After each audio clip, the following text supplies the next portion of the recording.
Hi hi hello అందరికీ నమస్తే. మరి కొత్త వీడియో వచ్చేసి మన పృథ్వీరాజ్ వ్లాగ్స్కి. ఈరోజు మనం చూడొచ్చు చాలామంది ఫుడ్ అనేది ఎలా స్టోర్ చేస్తారు, కొన్ని ఐటమ్స్ ఎలా స్టోర్ చేస్తారు. ఫర్ ఎగ్జాంపుల్ ఫ్రూట్స్ కానీ, చింతపండు కానీ, మిర్చి కానీ, బెల్లం కానీ తెలియదు. అలాంటి విషయం తెలుసుకోవడానికి మన యూట్యూబర్స్కి, మన యొక్క వ్లాగ్స్కి, మన యొక్క సబ్స్క్రైబర్స్కి అందరికీ కూడా తెలియజేయడానికి ఈరోజు వచ్చేసి మరి కొత్త వీడియోతో. ఈ కోల్డ్ స్టోరేజ్ అనేది మనకి తినే ఫుడ్ని, కొన్ని ఐటమ్స్ని, మనకి ఫ్రూట్స్ అని, ఎగ్జాంపుల్ వెజిటేబుల్స్ అని కొన్ని ఐటమ్స్ని మనం దాయడానికి ఉపయోగిస్తాం. అందులో ముఖ్యంగా ఉపయోగించేది ఏంటంటే మిర్చి, చింతపండు, బెల్లం ఎక్కువ మన ఏరియాలో చేస్తాం అనమాట. ఆ విధంగా మన గుంటూరు వచ్చేస్తే గుంటూరులో మన ఈ కోల్డ్ స్టోరేజ్ చూడడానికి వచ్చాం అనమాట.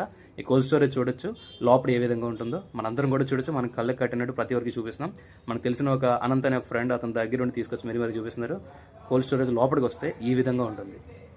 జస్ట్ సింపుల్గా ఈ కోల్డ్ స్టోరేజ్ స్టార్టింగ్ 3 floors నుంచి ఉంటుందన్నమాట.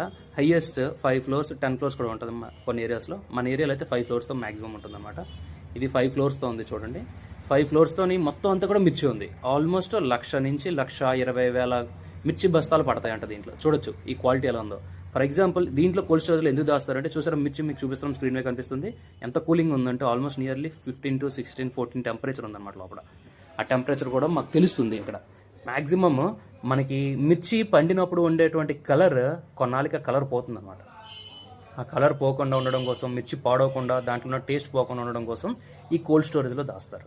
ఈ కోల్డ్ స్టోరేజ్లో కూడా మనకు చూడొచ్చు మెయిన్లీ దాచేది చింతపండు దాస్తారు, మిర్చి దాస్తారు, టమాటాలు దాస్తారు కొన్ని ఏరియాస్లో. ఇక్కడైతే మనకి బెల్లం కూడా దాస్తారు. మోస్ట్లీ ఈ యొక్క గుంటూరు ఏరియా అంతా కూడా మిర్చి పంట ఎక్కువ కాబట్టి మిర్చి దాయడం అనేది ఎక్కువ అవుతుంది అనమాట.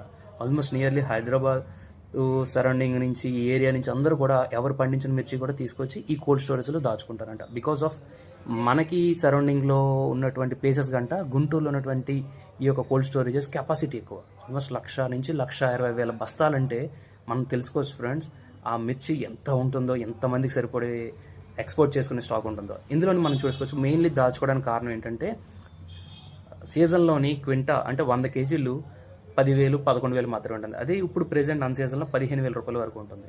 అంత డిమాండ్ ఉన్న టైంలోని, ఈ తక్కువ డిమాండ్ ఉన్న టైంలో తీసుకున్న మిర్చి తీసుకెళ్ళి అందరూ దాస్తారు. దీంట్లోని మిర్చికి ఒక బస్తాకి సంవత్సరానికి 180 నుంచి 190 రూపాయల వరకు తీసుకుంటారంట. అంటే ఫర్ ఎగ్జాంపుల్ తక్కువలో తక్కువ ఒక బస్తాకి నెలకి 15 రూపాయల నుంచి 18 రూపాయల వరకు ఛార్జ్ చేస్తున్నారు. ఈ విధంగా వీళ్ళు క్వింటాకి టన్నుల లెక్కన వీళ్ళు ఛార్జ్ చేస్తారు అనమాట. మనం చూడొచ్చు, కొందరు 3 నెలలు దాస్తారు, కొందరు 6 నెలలు దాస్తారు. ఆ రేట్ ఉన్న దాన్ని బట్టి స్క్రీన్ మీద చూపిస్తున్నాం, మీకు చూపించవచ్చు. సన్నాలు అంటారు వాటిని. ఇలా ట్రేడ్ మార్క్ వేసుకుంటారు ప్రతి ఒక్కరు. ట్రేడ్ మార్క్ వేసుకొని ట్రేడ్ మార్క్ పరంగా వాళ్ళ పేరు, వాళ్ళ రైతు పేరు రాసుకొని ఎప్పుడు రేటు పెరిగిందో ఆ